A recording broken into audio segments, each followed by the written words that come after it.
अस्सलाम वालेकुम स्टूडेंट्स, उम्मीद है कि आप सब खैरियत से होंगे। आज की इस वीडियो के अंदर हम एटॉमिक फिजिक्स का एक मोस्ट इम्पॉर्टेंट टॉपिक फियन रिएक्शन पढ़ेंगे। फियन रिएक्शन एक ऐसा रिएक्शन होता है जिसके अंदर एक बड़ी चीज़ छोटे छोटे हिस्सों के अंदर तकसीम हो जाती है, जैसे कि एक हैवी न्यूक्लियस दो स्मॉल न्यूक्लियाई के अंदर स्प्लिट हो जाएगा।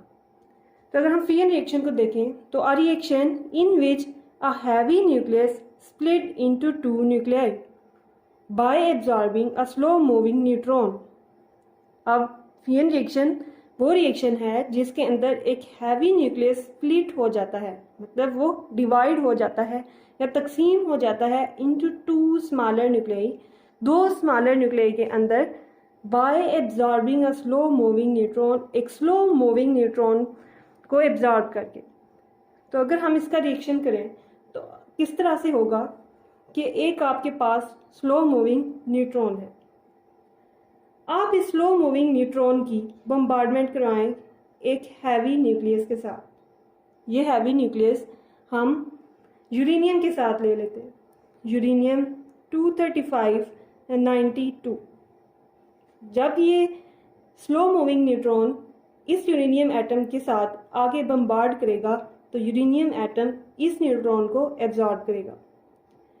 जब ये यूरेनियम एटम इस न्यूट्रॉन को एब्जॉर्ब करेगा तो ये एक इंटरमीडिएट न्यूक्लियस के अंदर चेंज हो जाएगा, जैसे कि यूरेनियम 235 और 92 स्टेरिक। यहाँ मैंने स्टेरिक क्यों लगाया है? स्टेरिक यहाँ पे इस चीज़ को रिप्रेजेंट कर रहा है कि ये स्टेट जो हमारे पास है, ये जो न्यूक्लियस बना है, ये हाईली अनस्टेबल है और ये न्यूक्लियस कुछ सेकंड के लिए एग्जिस्ट करेगा। इसके बाद ये दो स्मॉलर न्यूक्लियाई के अंदर स्प्लिट हो जाएगा, जैसे क्रिप्टॉन और बेरियम के अंदर। इसके साथ साथ इसमें 3 न्यूट्रॉन मजीद रिलीज होंगे या इमिट होंगे और एक large amount of energy release होगी। तो फियन रिएक्शन के अंदर एक स्लो मूविंग न्यूट्रॉन एक हैवी न्यूक्लियस के साथ जाके बम्बार्ड करता है, हैवी न्यूक्लियस इस न्यूट्रॉन को एब्जॉर्ब करके एक अनस्टेबल न्यूक्लियस बनाएगा जो कि कुछ सेकंड के लिए एग्जिस्ट करेगा।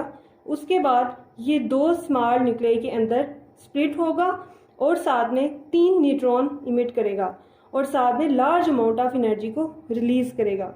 तो अगर हम फियन रिएक्शन का जर्नल रिएक्शन लिखें तो किस तरह लिखेंगे? आपके पास एक स्लो मूविंग न्यूट्रॉन है, हमने इस न्यूट्रॉन को बम्बार्ड करवाना है एक हैवी न्यूक्लियस के साथ जो कि यूरेनियम का न्यूक्लियस है, यूरेनियम 235 और 92। अब क्या होगा?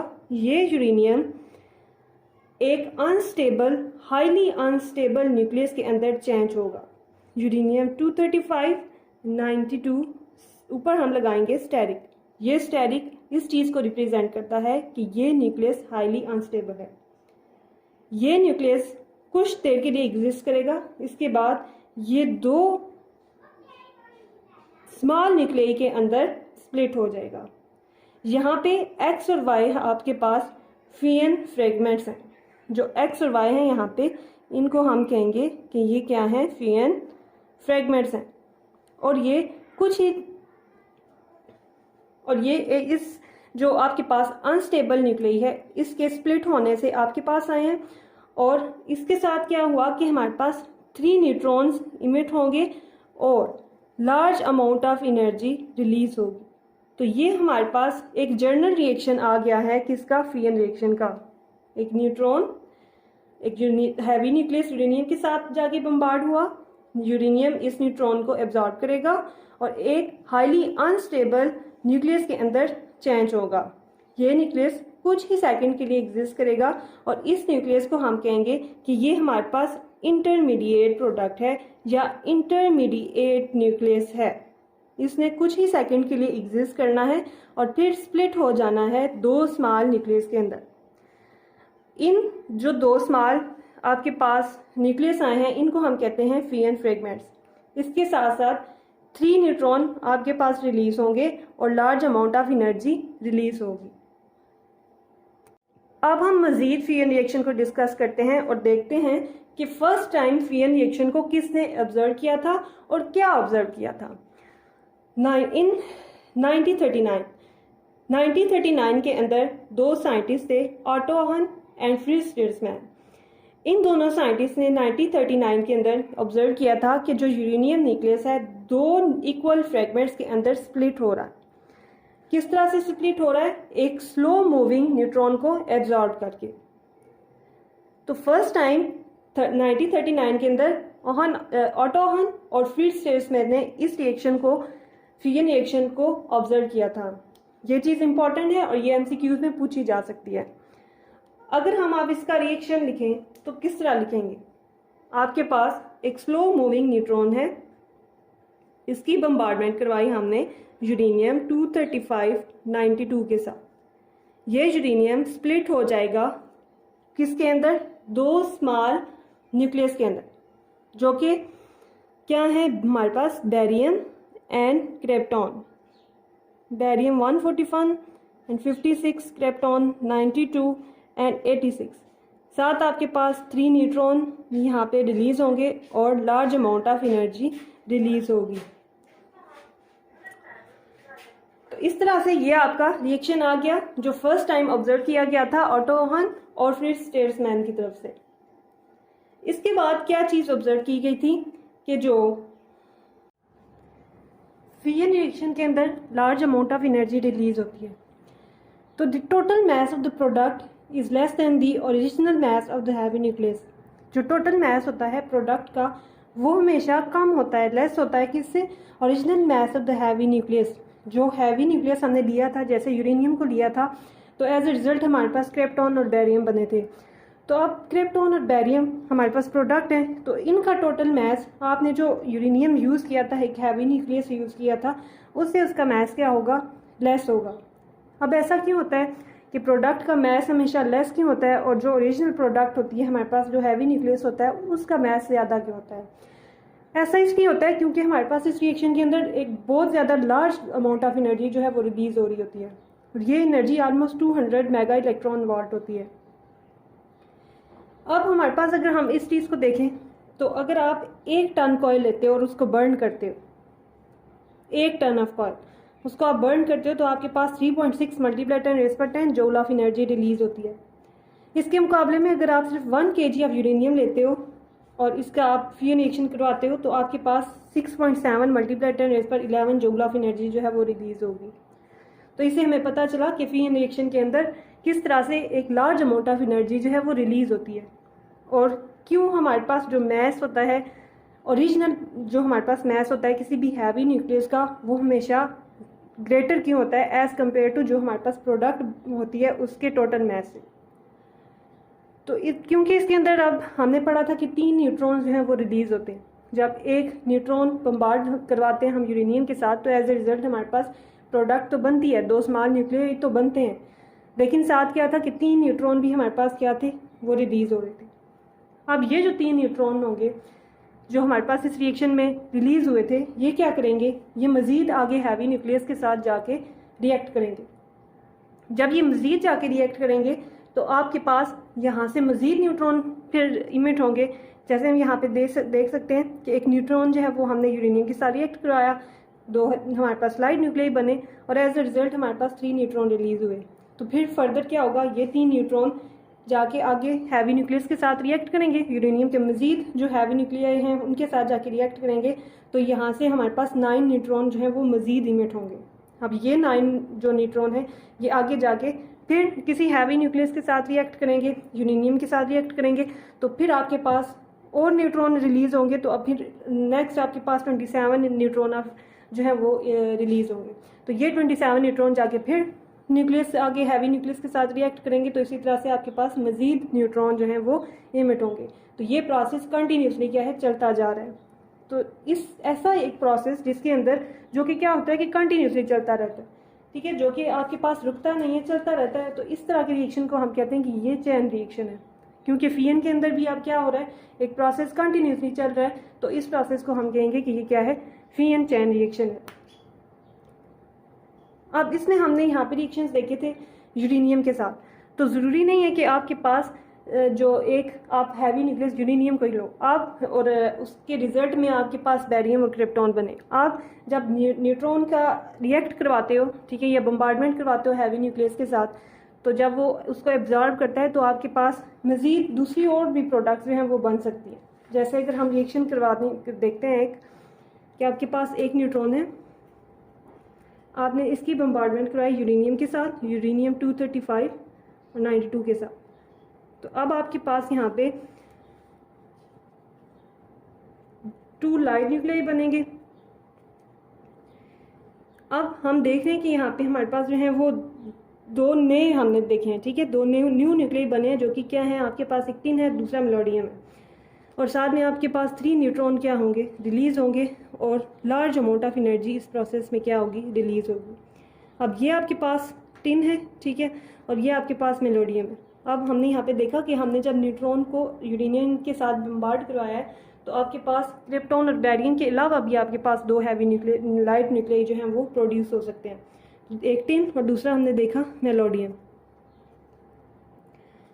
अब इसमें आप एक चीज़ देखें जो एमसीक्यूज़ के हवाले से बहुत इंपॉर्टेंट है, कि जब आप न्यूट्रॉन की बम्बार्डमेंट करवाते हैं यूरेनियम के साथ, तो आपके पास स्ट्रोंशियम और मेलोडियम जब बने तो कितने न्यूट्रॉन आपके पास रिलीज़ हुए। आप देखते हैं कि आपके पास 3 न्यूट्रॉन क्या हुए हैं, रिलीज़ हुए हैं, ठीक। और अगर हम इसी तरह को रिएक्शन देख लें, हम एक न्यूट्रॉन लें और उसको यूरेनियम 235 के साथ रिएक्ट करवाएं 92, तो आपके पास ज़ीनॉन बनेगा और स्ट्रोंशियम बनेगा। अब ये स्ट्रोंशियम और ज़ीनॉन ये दोनों 5th ग्रुप के साथ 5th पीरियड के साथ बिलोंग करते हैं। अब इस केस में जब आपने एक स्लो मूविंग न्यूट्रॉन को रिएक्ट करवाया है यूरेनियम के साथ, बम्बार्ड करवाया है, तो आपके पास ज़ीनॉन और स्ट्रोंशियम बने हैं। अब इस केस में आपके पास देखें, ये चीज़ बहुत इंपॉर्टेंट है एमसीक्यूज़ के हवाले से, कि इसमें अब आपके पास 2 न्यूट्रॉन क्या हो रहे हैं, रिलीज़ हो रहे हैं, और साथ में large amount of energy release हो रही है। तो जब आपके पास लाइट न्यूक्लियाई बनी थी, स्ट्रोंशियम, मेलोडियम, या आपने बैरियम और क्रिप्टॉन का केस देखा तो वहाँ पे आपके पास 3 न्यूट्रॉन जो है वो रिलीज़ हो रहे थे। यहाँ पे आप देखें तो आपके पास कितने न्यूट्रॉन रिलीज़ हो रहे हैं, जब आपके पास लाइट न्यूक्लियाई बनी है ज़ीनॉन और स्ट्रोंशियम, तो यहाँ पे आपके पास 2 न्यूट्रॉन क्या हुए हैं, रिलीज़ हुए। तो इस तरह से ये रिएक्शन हमारे पास चलता रहता है। जितने न्यूट्रॉन इसमें से इमिट होते हैं वो आगे चल के मज़ीद जो हैवी न्यूक्लियस होता है उसके साथ रिएक्ट करते हैं, और इस तरह से मज़ीद न्यूट्रॉन आपके पास इमिट होते हैं। तो अब चेन रिएक्शन भी आपके पास जो है वो 2 तरह से होता है। कुछ चेन रिएक्शंस होते हैं जिनको हम कंट्रोल कर सकते हैं, कुछ चेन रिएक्शंस होते हैं जिनको हम कंट्रोल नहीं करते, ठीक है। तो आपके पास इसकी 2 टाइप है, एक है आपके पास कंट्रोल चेन रिएक्शन, और दूसरी टाइप है आपके पास अनकंट्रोल चेन रिएक्शन। अब आपके पास जो कंट्रोल चेन रिएक्शन है, इसको ये वर्किंग प्रिंसिपल है किसका, न्यूक्लियर रिएक्टर का, और न्यूक्लियर रिएक्टर को हम इस्तेमाल करते हैं इलेक्ट्रिसिटी को जनरेट करने के लिए। और आपके पास जो अनकंट्रोल चेन रिएक्शन है, ये वर्किंग प्रिंसिपल है किसका, एटॉमिक बम का। इसमें जो इमिशन ऑफ न्यूट्रॉन्स होती है उसको तो हम कंट्रोल कर सकते हैं, और न्यूट्रॉन फर्दर उसमें फिजन रिएक्शन के अंदर नहीं जाते। लेकिन अनकंट्रोल फिजन रिएक्शन के अंदर जो न्यूट्रॉन्स इमिट हो रहे होते हैं उनको हम जो है वो कंट्रोल नहीं कर सकते, ये फर्दर आगे क्या करेंगे, रिएक्ट करते जाएंगे, ठीक है।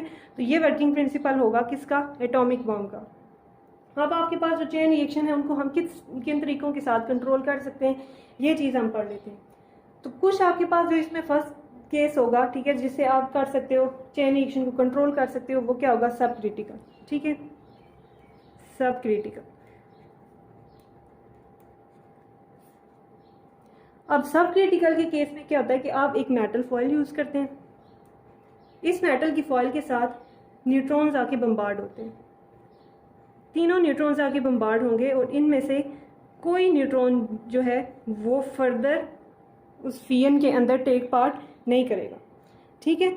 पहला भी न्यूट्रॉन आया वापस चला गया, दूसरा न्यूट्रॉन भी आया तो ये भी वापस चला गया, और थर्ड वाला जो है वो भी इसी तरह एयर में कहीं पे सेपरेट डिफ्यूज हो गया, तो ये भी जो है वो फर्दर डिफिजन के अंदर टेक पार्ट नहीं करेगा, ठीक है।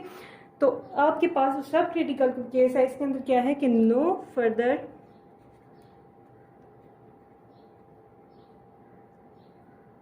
न्यूट्रॉन्स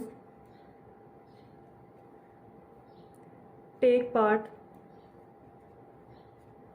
इन फिशन रिएक्शन। ठीक है, तो इसके अंदर आपके पास न्यूट्रॉन जो होते हैं वो मज़ीद आगे फिजन रिएक्शन के अंदर टेक पार्ट नहीं करते।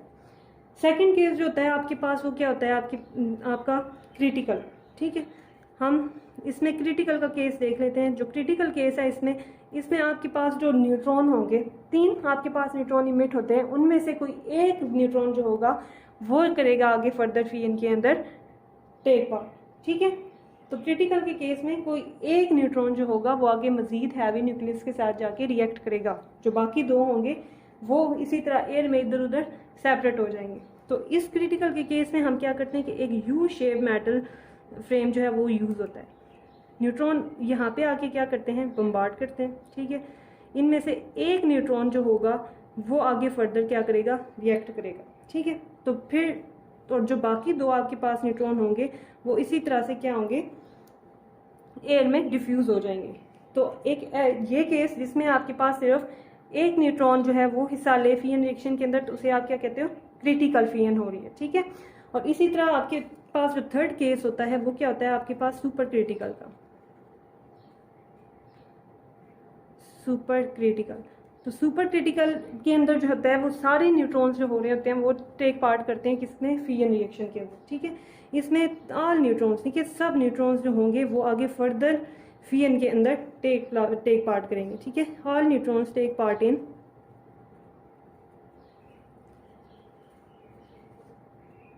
Further fission. ठीक, और इसमें एक स्फेयर टाइप जो है वो फ्रेम यूज़ हो रहा होता है। ठीक है, एक स्फेयर यूज़ हो रहा होता है जिसमें तमाम न्यूट्रॉन्स जो होते हैं वो बम्बार्ड करते हैं। ठीक है, और आपस में रिएक्ट करके मज़ीद न्यूट्रॉन्स जो होते हैं वो इमिट करते हैं। ठीक है, तो इस तरह से आपके पास 3 तरीके आपने पढ़ लिए चैन रिएक्शन को कंट्रोल करने के। ठीक है, इसमें से आपने सब क्रिटिकल, क्रिटिकल और सुपर क्रिटिकल पढ़ा। ठीक है, अब सब क्रिटिकल क्या था, जिसके अंदर सिर्फ कोई भी न्यूट्रॉन जो है वो फर्दर फिजन के अंदर टेक पार्ट नहीं करेगा। क्रिटिकल में क्या था कि सिर्फ एक न्यूट्रॉन जो है वो फर्दर उसमें जाएगा फिजन में। और जो थर्ड आपने पढ़ा है सुपर क्रिटिकल, इसमें सारे के सारे जो होंगे न्यूट्रॉन्स वो टेक पार्ट करेंगे फर्दर फिजन के अंदर। अब यहाँ पे हमारे पास एक चीज़ आ जाती है कि क्रिटिकल मैस क्या होता है। ठीक है, क्रिटिकल मैस की डेफिनेशन को देख लेते हैं। Minimum mass of uranium which can sustain a fission chain reaction is called critical mess. ठीक है, मिनिमम कम से कम यूरेनियम का वो मैस जो कि फिजन रिएक्शन को, फिजन चैन रिएक्शन को सस्टेन कर सके, उसको हम क्या कहते हैं, क्रिटिकल मैस। और जो क्रिटिकल मैस होता है ये 2 चीज़ों के ऊपर डिपेंड करता है। एक तो आपके पास जो फ्यूल है उसकी ज्योमेट्री कैसी है, और दूसरा जो न्यूट्रॉन है उसकी स्पीड कैसी है। ये जो आपके पास डेफिनेशन है ये पेपर के पॉइंट ऑफ व्यू से बहुत इंपॉर्टेंट है और एमसीक्यूज के हवाले से भी ये बहुत ज़्यादा इंपॉर्टेंट है। ठीक है, तो आपके पास जो क्रिटिकल मैस होता है वो कौन सा मैस होता है, मिनिमम मैस। ठीक है, आपके पास ये मिनिमम मैस होता है जो कि किसका, यूरेनियम का, जो कि आगे जो फिजन चैन रिएक्शन होता है उसको सस्टेन करवाता है। और ये 2 चीज़ों के ऊपर डिपेंड करता होता है। एक तो आपके पास जो फ्यूल यूज़ हुआ है, ठीक है, उसकी ज्योमेट्री कैसी है इसके ऊपर, और जो आप एक न्यूट्रॉन यूज़ कर रहे हो, जो बम्बार्ड करवा रहे हो, उसकी स्पीड के ऊपर। ठीक है, तो ज्योमेट्री ऑफ फ्यूल के ऊपर डिपेंड करेगा, और दूसरी चीज़ जिसके ऊपर ये डिपेंड करेगा वो क्या है, स्पीड ऑफ न्यूट्रॉन। तो ये न्यूट्रॉन की स्पीड के ऊपर डिपेंड करता है ये किस स्पीड के साथ न्यूट्रॉन जो है वो बम्बार्ड हो रहा है। ठीक, और चैन रिएक्शन की अगर डेफिनेशन आती है तो आप क्या करेंगे कि such reaction which maintain itself, जो कि खुद को मेंटेन रखते हैं, कंटिन्यूसली चलते रहते हैं, तो उसको आप क्या कहते हो, चैन रिएक्शन। तो इसमें सबसे पहले हमने फिजन को देख लिया था, यूरेनियम के साथ हमने न्यूट्रॉन को बम्बार्डमेंट की, तो 3 तरह के रिएक्शन आपने देखे थे। उसके बाद आपने चैन रिएक्शन को देखा। चैन रिएक्शन में आपने 2 टाइप्स पढ़ी, कंट्रोल और अनकंट्रोल। ठीक है, उसके फर्दर हम आगे जब उसकी डिस्कशन में गए तो हमने सब क्रिटिकल, क्रिटिकल और सुपर क्रिटिकल का केस पढ़ा, और उसके बाद हमने जो देख लिया कि हमारे पास मिनिमम या क्रिटिकल मैस क्या होता है। तो वो मिनिमम मैस जो यूरेनियम को हेल्प करता है, या यूरेनियम का वो क्रिटिकल मैस जो कि फिजन चैन रिएक्शन को सस्टेन करवाता है, उसको क्रिटिकल मैस कहते हैं। और ये 2 चीज़ों के ऊपर डिपेंड करता है, एक फ्यूल की ज्योमेट्री कैसी है और दूसरी चीज़ कि न्यूट्रॉन की स्पीड कितनी है। होप सो कि आपको आज का लेक्चर समझ में आया होगा, और इंशाल्लाह नेक्स्ट लेक्चर के अंदर हम फ्यूजन रिएक्शन को जो है वो डिस्कस करेंगे।